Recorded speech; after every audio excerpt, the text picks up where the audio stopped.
Welcome to a world where participants in psychology experiments respond to pictures they haven't seen yet, where dreamers and writers literally remember their future, a world where we are caught in time loops, self-fulfilling prophecies where effects become their very causes. Time to explore our present and future realities here on Things Visible and Invisible.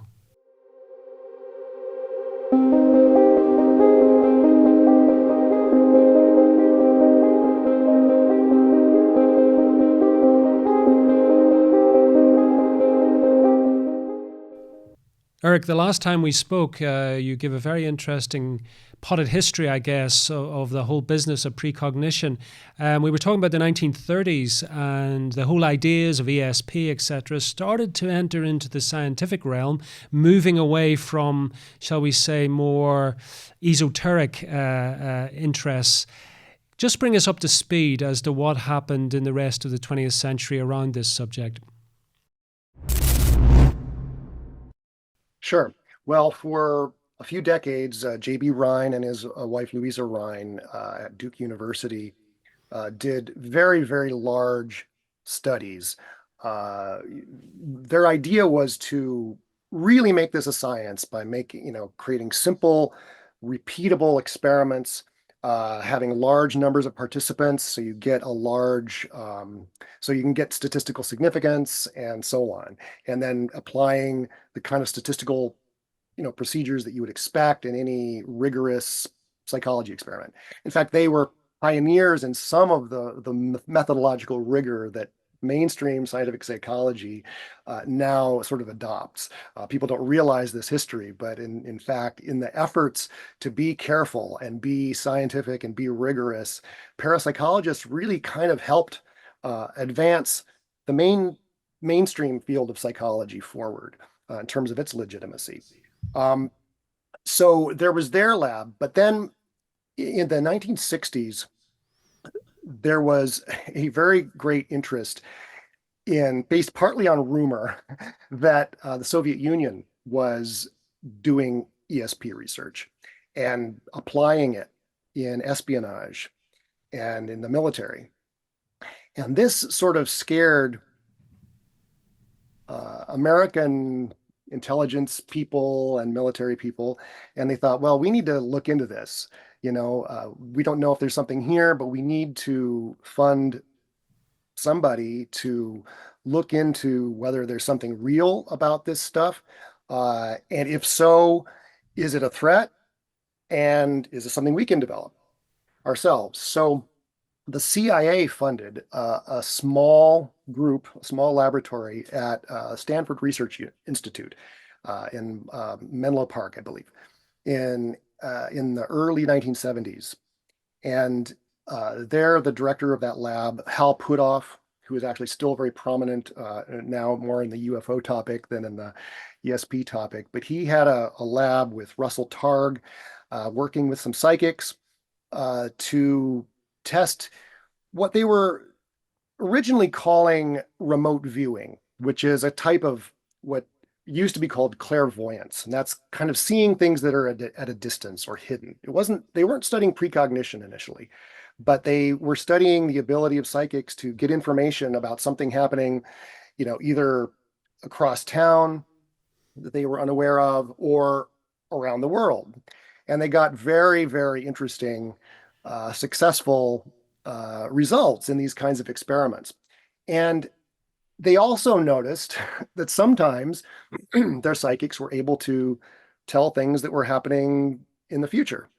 And in fact, this evolved into a program called Stargate that the Defense Department of the United States funded for, I believe, about 15 years, more than 15 years, where they were training Army people, regular people, to remote view targets that were of intelligence and military interest.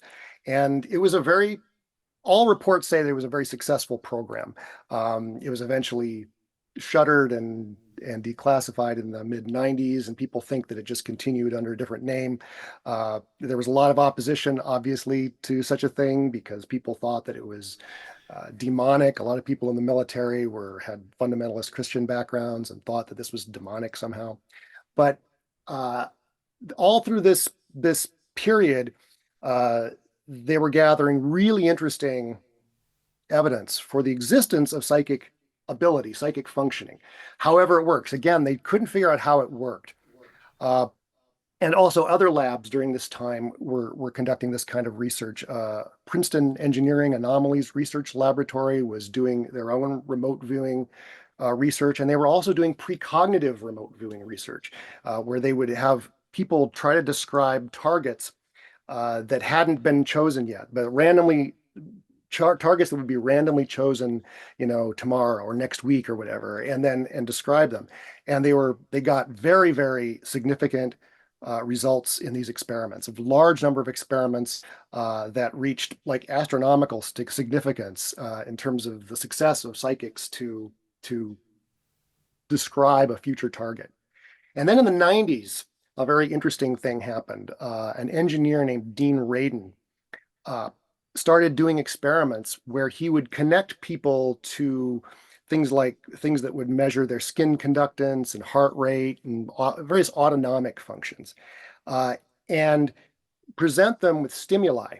Okay. And he would find that people would autonomically respond or pre-respond to a stimulus a few seconds in the future, or like a half second in the future to a second in the future, especially if it was violent or erotic. Okay. Very interesting studies of autonomic kind of responses to future stimuli.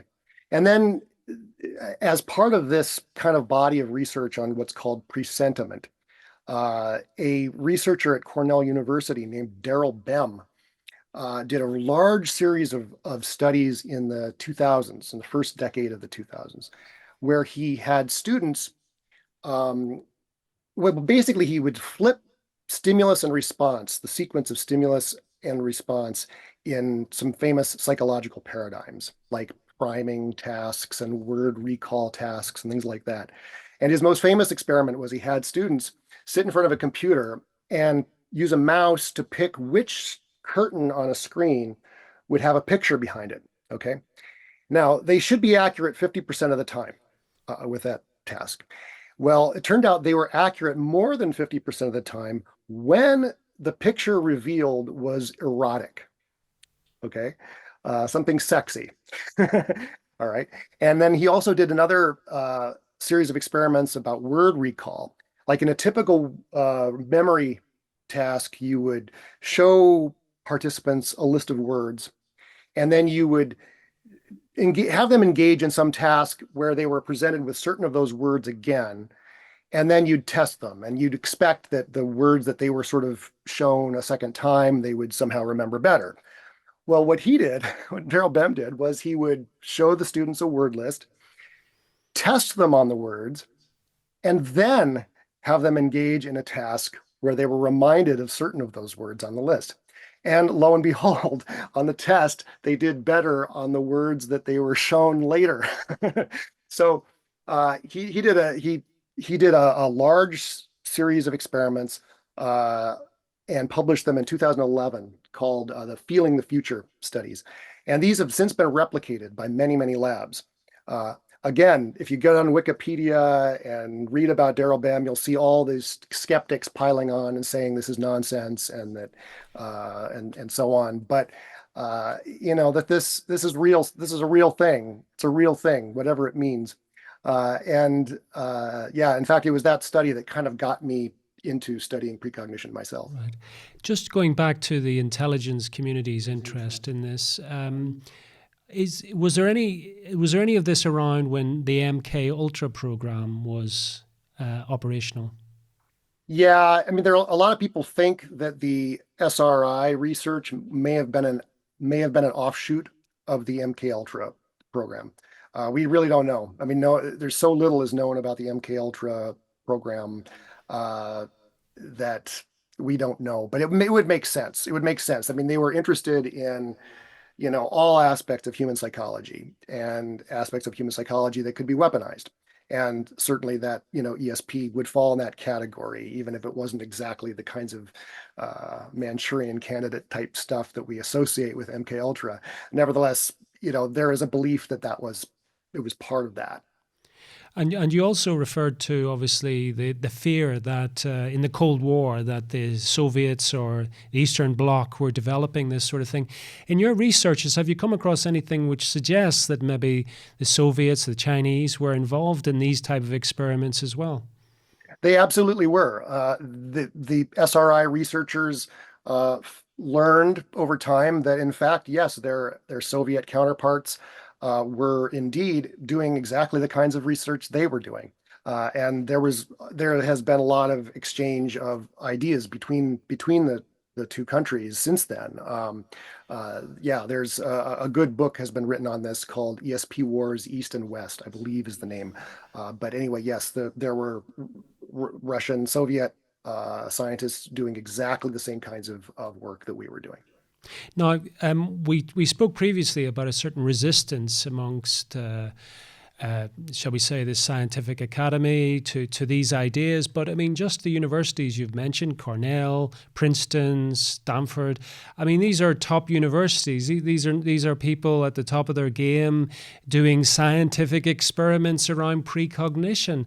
Have things moved? Have things changed? I mean, this subject is fascinating on a human level. Surely scientists of whatever stripe would be at least curious as to see what validity there are to these experiments and their outcomes.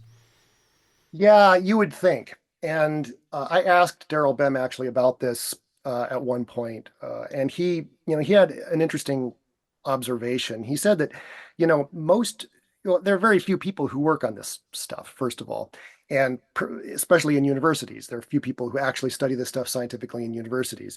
And, most psychology departments, there's no one if a psychologist wants to know about another area of psychology, they go down the hall and talk to their colleague that works on that.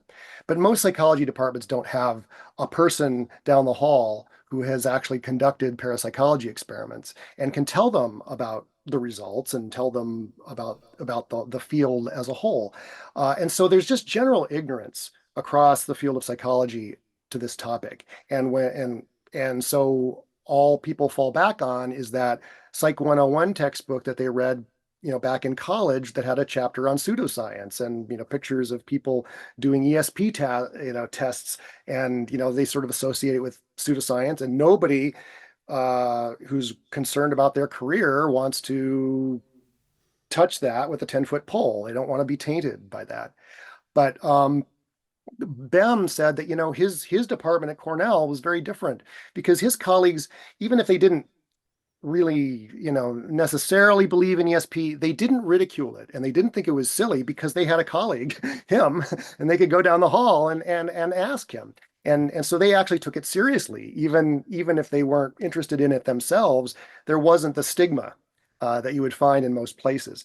And so, it really is partly just a function of ignorance. We don't have scientifically respectable people standing up and talking about this in a matter-of-fact way, and our major science communicators over the years have tended to ridicule it. People, love Carl Sagan and, but, he tended to ridicule this stuff. And that sticks, unfortunately. What about, I mean, if academic institutions aren't interested, I mean, this sort of stuff, as you've alluded to, is of interest to the intelligence community for obvious reasons, both in the East and West. That's now, as you've demonstrated, well documented. What about the business world, though? Because there would be a business advantage, surely, in knowing future events or having the precognition ideas. Has there been any sort of research or interest from the commercial side on this? Yes, there's been enormous interest in this in the commercial side on this since the 1970s at least. I mean, there were some bestsellers back in the 1970s about, using ESP and in business and so on. Whether I don't think it's been studied in business schools, but certainly people in the business community, investors are, sometimes very interested in this stuff.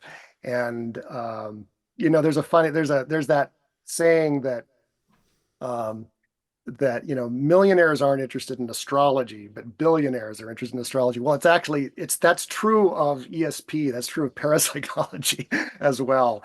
Uh, I think you'd find that a lot of people at the very top of their game in the business world are very interested in this stuff and will pay a lot for it. I mean, that's actually I've heard that it's a pretty uh, big business, uh, sort of on the down low. So, Eric, if you were meeting somebody for the first time, let's say we were on a plane across the Atlantic, and we're sitting beside each other, and you tell me what you do, and you tell me about your books, and I'm immediately skeptical, as maybe some people watching this are going to be, and say, "Well, I've heard of this, and it's kind of like it sounds fun, but you know." What would be a particular piece of research, a particular piece of evidence, a particular experiential evidence that you would point to and say to people, think about that? Hmm. I would probably I would probably talk about Daryl Bem's experiments because they make a good story, but I'd also tell them about things happening in physics right now. One of the reasons people are so resistant to this is because they can't fit it into their picture of how the world works. And if you can't do that, there's going to be a mental block there. Even no matter how much evidence you're shown, if you can't imagine how this could work, those skeptical, that knee-jerk skeptical response is going to be there. And part of it is because we have been told since, Newton and Francis Bacon that, causes happen in the world like billiard balls on a billiard table and they go in a single direction. Um, but in fact, there's been some really interesting physics experiments in the last couple decades, quantum physics experiments that suggest otherwise. I will cite one. There was a really interesting experiment done at the University of Rochester in 2009, where they used a very sensitive device that hadn't been available previously. There's now very sensitive measuring instruments that can do a lot that early quantum physicists couldn't do. But anyway, they used this mirror that can measure the exact impact of photons on it and by how much it deflects the mirror. So they can measure the amplitude of photons with this special mirror. So what they did was they took a laser beam and they ran it through a beam splitter. It's just sort of a crystal or something that splits the beam into two. So they created two identical beams, okay? Should be identical beams. And then they did what's called a weak measurement on both of these beams. They bounced them off this special mirror, okay, to see their amplitude. But they did something different to one of the beams later that they didn't do to the other beam. Okay, so you can think of this like a control group in a psychology experiment. So the control group didn't get a second measurement. Okay, but the experiment beam, they did a regular strong measurement of its, I don't know of its amplitude after it had bounced off the mirror. So what they found was with that weak measurement first, that beam that got the later strong measurement was amplified about 100 times compared to the one that didn't get that later measurement. So again, it's just like a physical, like laser version of the Daryl Bem experiments with the kids. A subsequent experience of these photons influenced them in their past, okay, and changed that laser beam in its past. And these sensitive instruments were able to detect that. And a number of similar experiments have now been conducted that show the same kind of effect. And also quantum computing is suggesting that you can potentially switch the temporal order of a computation, and you could even potentially have something like an output before an input, which would enable the kind of retrograde signaling that we're talking about might happen in the brain that would underlie something like precognition. So physics is now coming around to this idea that, oh, retrocausation is a real thing. The universe isn't as simple as we used to think. And in fact, a lot of the mysteries, the famous mysteries of quantum physics, things having to do with things like entanglement and uncertainty, and so on, these may all have to do with retrocausation. That is to say, causes flowing backwards from the future. And that would, once that becomes a bigger talking point, I think, in physics, then it's going to trickle down to other fields like biology and psychology and so on. And it'll seem a lot less ridiculous that people could get impressions of events that are going to happen in the future. Eric, in some ways, we've kind of come full circle again, because as you're speaking, I'm thinking about our first conversation, which was all about time travel.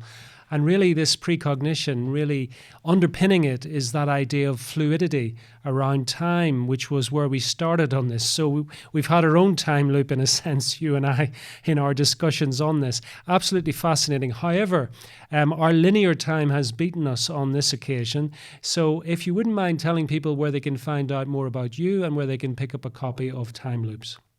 Absolutely, yeah. You can find out about me on ericwargo.com. And my books are available on Amazon. Yeah. Wonderful. For now, Eric, thank you so much for coming on Things Visible and Invisible.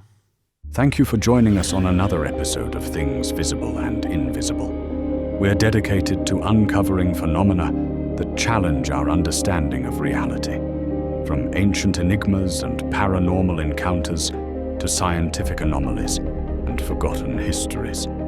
If you enjoyed this journey into the mysterious and unexplained, please consider subscribing to our channel and hitting the notification bell to stay updated on future explorations. Have a personal experience or story that aligns with our investigations? We'd love to hear from you. Visit our website at tvi.show and reach out through our contact form. While we can't feature every submission, we review them all, and your story might be featured in an upcoming episode. To support our continued investigations, please consider becoming a Patreon supporter or channel member. Your contributions make these explorations possible and give you access to exclusive content, early releases, and monthly behind-the-scenes discussions with our team. Don't forget to check out our merch store. We've got everything from TVI-branded t-shirts and hoodies to stickers and coffee mugs, perfect for showing your support while keeping the mysteries close.